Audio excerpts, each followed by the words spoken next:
Welcome to this video then on comparison, whether you're in year 7, 8, 9, 10, 11, whether you're homeschooling at the minute or whether you're preparing for your GCSE English language exam. Hopefully this video will help you to practice and refine the skills needed to write a really effective comparison for your GCSE exam that will help you to hit the marks for at least a grade 5. If you haven't downloaded the resources yet, they're available. Just click the link below the video and you can check out my Instagram page as well. Plenty more tips and revision tricks and hacks at Mr. Crawford ENG or at Succeed in English.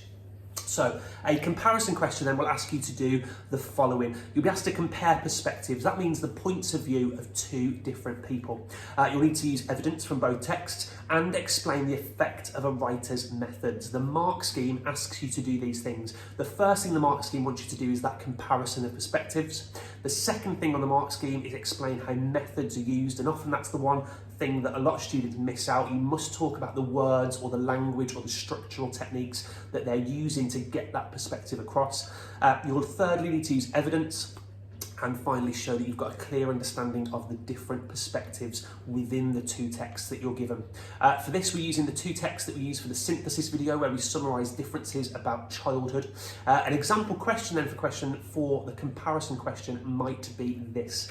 For this question, you need to refer to the whole of source A together with the whole of source B. Compare how the writers convey their different perspectives and feelings about the childhoods that they observe. So my steps to tackle this question then, number one would be to break each of the two texts into 3 sections, a beginning, a middle and an end. That way you could potentially write 3 comparative paragraphs. First one, comparing how the two writers feel at the beginning, then how they feel in the middle, and then how they feel at the end. You might not have time to do that, but at least you've got your sections broken down, so it makes it easier to structure your answer. Second thing to do is to work out what the writer sees about childhood in the beginning. What do they see about the childhood in the middle? What do they see about the childhood in the final end section? Third thing, how do they feel about what they're seeing? So how do they feel about the childhood they're seeing at the beginning? How do they feel about it in the middle? And how they feel about it at the end? If you're talking about how they feel, you're probably talking about perspectives. Then fourth thing is to think about how you know they feel that way. And by doing that, you'll pick out your evidence, because it's the evidence that's going to show you that. And also the methods within the evidence as well. Is it a particular simile that makes you think that they feel that way? Or is it the use of a particular word that's helping you to see that that's how they feel and that that's what their perspective is? And then the fifth thing is to just repeat that process by comparing to source B. So how do they feel and what do they see in the beginning? Use your evidence, pick out your devices, and then compare that to the beginning section of the second text. So an example might be this. Let's put this table onto the screen. What I've done, I've broken, as I've mentioned, each text into a beginning, middle and end. This is just the beginning section of source A and the beginning section of source B. My first row is what do they see? Well, in source A, the writer sees a spoilt, privileged child, Brogan, who seems to have absolutely everything. Whereas at the beginning of source B, Dickens sees poor children. Then how does each writer feel? Well, actually, source A's writer feels shocked about the privilege of the child. And actually, very similarly, in source B, the writer also feels shocked and a little bit upset about what they're seeing from these poor children. Then it's the how do you know? What's the quotation and what are the words and methods that are used to show me that they feel this way? So the quote that I've chosen from source A is this one.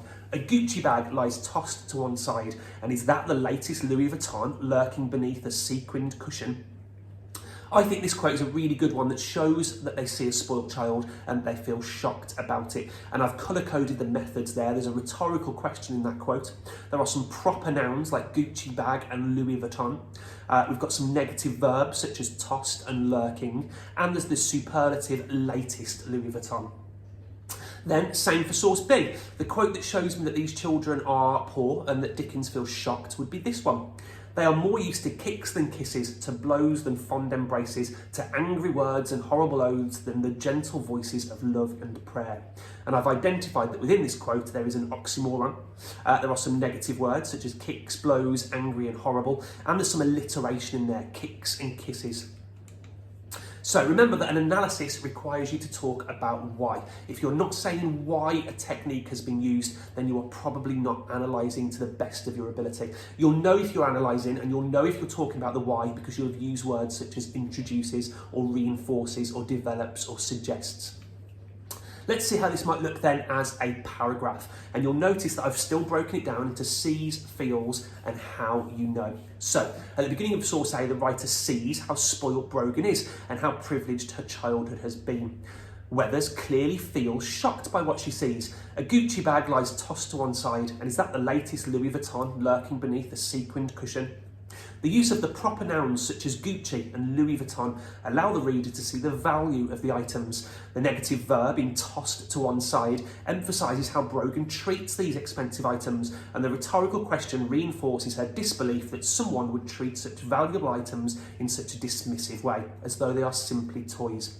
The reference to lurking is interesting, as it's got connotations of being hidden.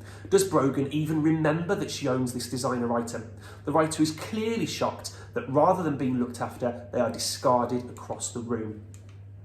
So let's take a look now then at how that paragraph starts to hit the marks for at least a grade 5. Notice how in that first paragraph, I haven't actually compared anything yet because I'm just focusing on that first beginning section of source A.